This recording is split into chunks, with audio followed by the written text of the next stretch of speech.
आज से लगभग हजारों साल पहले जब पूरा यूरोप डार्क एजेस से गुजर रहा था, वहीं दूसरी ओर इस्लामिक एम्पायर में astronomy, medicine, engineering, navigation, mathematics अपने चरम सीमा पर थी। और उस टाइम पर इस्लामिक एम्पायर इकोनॉमिकली और एकेडमिकली बड़ा मजबूत था।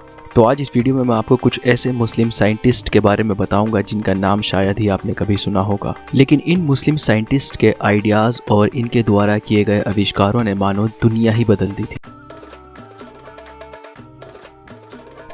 आज से लगभग 1000 साल पहले इब्ने अल-हैथम ने एक्सप्लेन कर दिया था कि मानव दृष्टि कैसे काम करती है, कैसे हम देख पाते हैं। लगभग 1000 साल पहले ग्रीक और रोमन वैज्ञानिकों की थ्योरी को गलत साबित करते हुए इब्ने अल-हैथम ने law of reflection and refraction over को डिस्कवर कर लिया था। इब्ने अल-हैथम ने साबित किया था कि रोशनी की किरणें किसी भी वस्तु पर, किसी भी ऑब्जेक्ट पर पड़ती हैं और उससे रिफ्लेक्ट होकर हमारी आंखों के अंदर एक चित्र बनाती हैं। इसी कारण हम उस वस्तु को देख पाते हैं। ग्रीक थिंकर्स जैसे यूक्लिड एंड टॉलेमी ने तर्क दिया था कि हमारी आंखें एक टॉर्च की तरह काम करती हैं।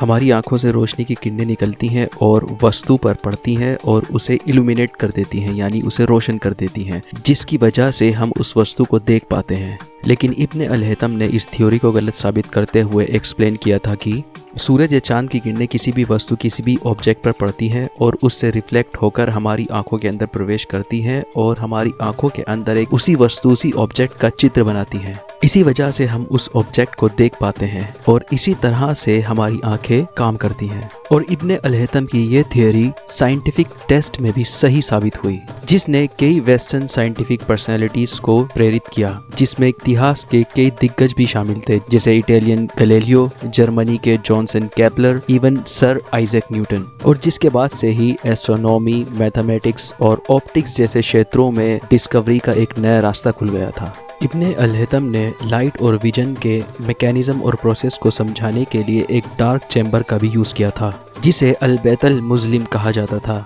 जिसका लैटिन में ट्रांसलेशन था कैमरा ऑब्सक्यूरा, और यहीं से कैमरा वर्ड डिस्कवर हुआ था। इब्ने अल-हैथम ने लगभग 100 से ज्यादा किताबें लिखी थी, जिसमें से एक थी किताबुल मंजर यानी बुक ऑफ ऑप्टिक्स। इसीलिए इब्ने अल-हैथम को साइंस की दुनिया में आज भी फादर ऑफ ऑप्टिक्स के नाम से जाना जाता है।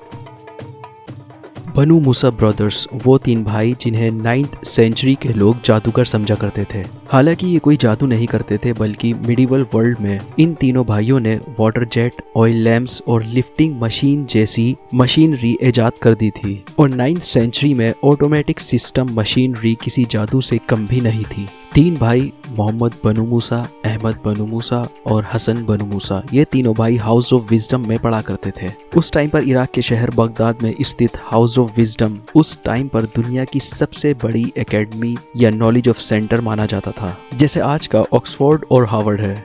बनु मूसा ब्रदर्स के पिता मूसा इब्ने शाकिर उस टाइम के खलीफ अल-मामुन के लिए काम किया करते थे, और इनके पिता की मृत्यु के बाद खलीफ अल-मामुन ने इन तीनों भाइयों का एडमिशन हाउस ऑफ विजडम में करा दिया था। इसी वजह से इन तीनों ब्रदर्स के पास पैसों की कोई कमी नहीं थी। इसीलिए इन तीनों भाइयों ने हाउस ऑफ विजडम में कई ट्रांसलेटर्स को हायर किया, जिन्हें ये 500 दिनार मंथली पे किया करते थे, क्योंकि इन ट्रांसलेटर्स द्वारा बनु मूसा ब्रदर्स एंशिएंट ग्रीक पॉलीमैथ्स और मैथमेटिशियंस के वर्क को अरेबिक में ट्रांसलेट कराया करते थे, जिसकी बदौलत बनु मूसा ब्रदर्स ने 9th सेंचुरी में ही ऑटोमेटिक मशीन्स जैसे water jet, oil lamps, lifting machines जैसी मशीनरी इजाद कर ली थी।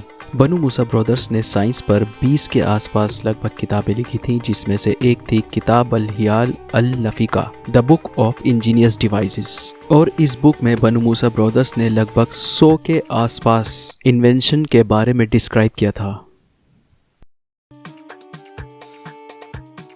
शायद आप नहीं जानते होंगे कि दुनिया की सबसे पहली डिग्री देने वाली यूनिवर्सिटी एक मुस्लिम महिला फातिमा अल-फिहरी द्वारा बनाई गई थी, जो कि मोरक्को के शहर फेज में आज भी मौजूद है। ये एक मोस्ट एंशिएंट यूनिवर्सिटी है जो कि आज भी ऑपरेटिंग है, और इस यूनिवर्सिटी का नाम है Qarawiyyin university. According to sources, Qarawiyyin university को रमदान के महीने में 254 हिजरी यानी 859 CE में बनवाया गया था। फातिमा अल-फिहरी एक रिच मर्चेंट की बेटी थी। उनके फादर और हस्बैंड की मृत्यु के बाद उनके पास जो भी वेल्थ बची थी वो सब उन्होंने इस यूनिवर्सिटी को बनवाने में लगा दी थी।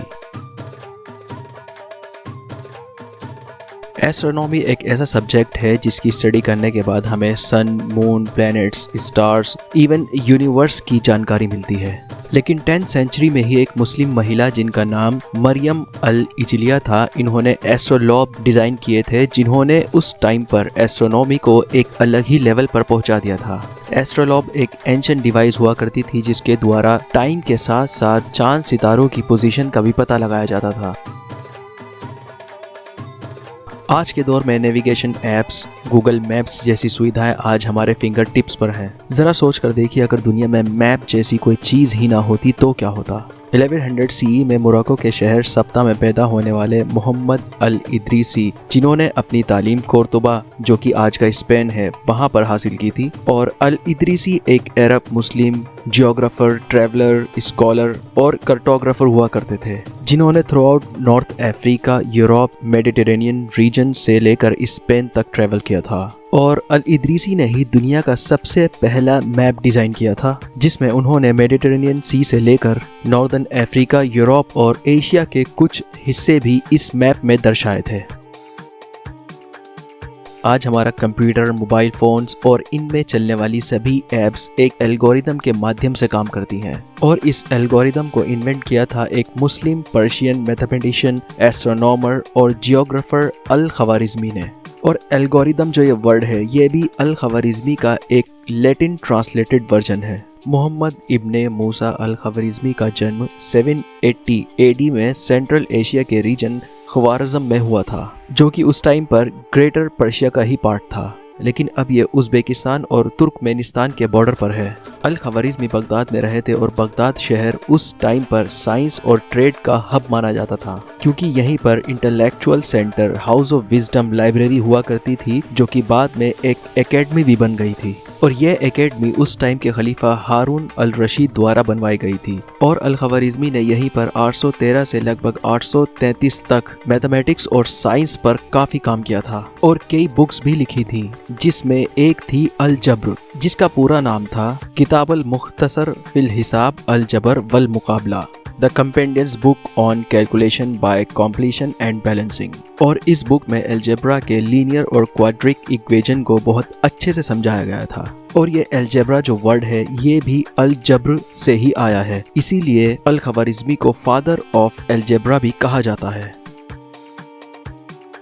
आज के मोटराइज्ड एयरप्लेन के इन्वेंशन से लगभग हजारों साल पहले एक मुस्लिम पॉलीमैथ इंजीनियर ने हवा में उड़ने की हिम्मत दिखाई थी, जिनका नाम था अब्बास इब्ने फिन्नास। राइट ब्रदर्स द्वारा मोटराइज्ड एरोप्लेन का आविष्कार किया गया है, लेकिन 9th सेंचुरी के इंजीनियर अब्बास इब्ने फिन्नास वो पहले इंसान माने जाते हैं जिन्होंने लकड़ी, फेदर और सिल्क की मदद से एरोप्लेन जैसे पंख बनाकर हवा में उड़ान भरी थी। हिस्टोरियंस के मुताबिक यमन के एक पहाड़ जबल अल अरुस के क्लिफ से अब्बास इब्ने फिन्नास ने अपने बनाए हुए विंग्स के जरिए छलांग लगाई थी और लगभग 10 मिनट तक हवा में रहे थे, लेकिन सही से लैंडिंग ना होने की वजह से उनकी कमर में इंजरी भी हो गई थी। लेकिन इसके बाद भी अगले कई सालों तक अब्बास इब्ने फिन्नास ने एविएशन पर अपनी स्टडी जारी रखी और 20th सेंचुरी में आकर इब्ने फिन्नास द्वारा बनाए गए फ्लाइंग मशीन के डिजाइन्स एविएशन इंजीनियरिंग के लिए आधार बने। आज जो आप डॉक्टर्स के हाथों में जो सर्जिकल टूल्स देखते हैं, आपको जानकर हैरानी होगी कि ये सर्जिकल टूल्स एक मुस्लिम द्वारा हजारों साल पहले लगभग 11th सेंचुरी में ही डिस्कवर कर लिए गए थे। और इस मुस्लिम व्यक्ति का नाम था अबू अल कासिम अल ज़हरवी। अल ज़हरवी 11th सेंचुरी में ही फिजिशियन, सर्जन और केमिस्ट हुआ करते थे। इन्होंने लगभग 200 ऐसे सर्जिकल टूल्स का आविष्कार किया था जो कि डॉक्टर्स द्वारा आज भी यूज किए जाते हैं। 11th सेंचुरी में ही इन्होंने सी सेक्शन के लिए सर्जिकल टूल भी डेवलप कर लिए थे, इसीलिए अल ज़हरवी को फादर ऑफ सर्जरी भी कहा जाता है। और अल ज़हरवी ने 11th सेंचुरी में ही पैरालिसिस होने की वजह है यानी रूट कॉज का पता लगा लिया था। इसके साथ साथ head injury, spinal injuries, skull fracture और इसके अलावा न्यूरोलॉजिकल डायग्नोसिस पर भी अल ज़हरवी ने काफ़ी काम किया था। अल ज़हरवी ने मेडिकल साइंस पर कई बुक्स लिखी थी, जिसमें एक थी किताब अल तसरीफ और बाद में अल ज़हरवी की ये बुक इटालियन, लैटिन और इंग्लिश में भी ट्रांसलेट की गई। अल ज़हरवी की लिखी ये बुक यूरोपियन मेडिकल यूनिवर्सिटीज़ में लगभग 500 सालों तक पढ़ाई जाती रही। इसीलिए अल ज़हरवी को वेस्ट में अल्बिक्यूसिस और पायनियर ऑफ मॉडर्न सर्जरी के नाम से भी जाना जाता है। तो आज की वीडियो को इतना ही रखते हैं, मिलते हैं नेक्स्ट वीडियो में ऐसे ही किसी इंटरेस्टिंग टॉपिक के साथ।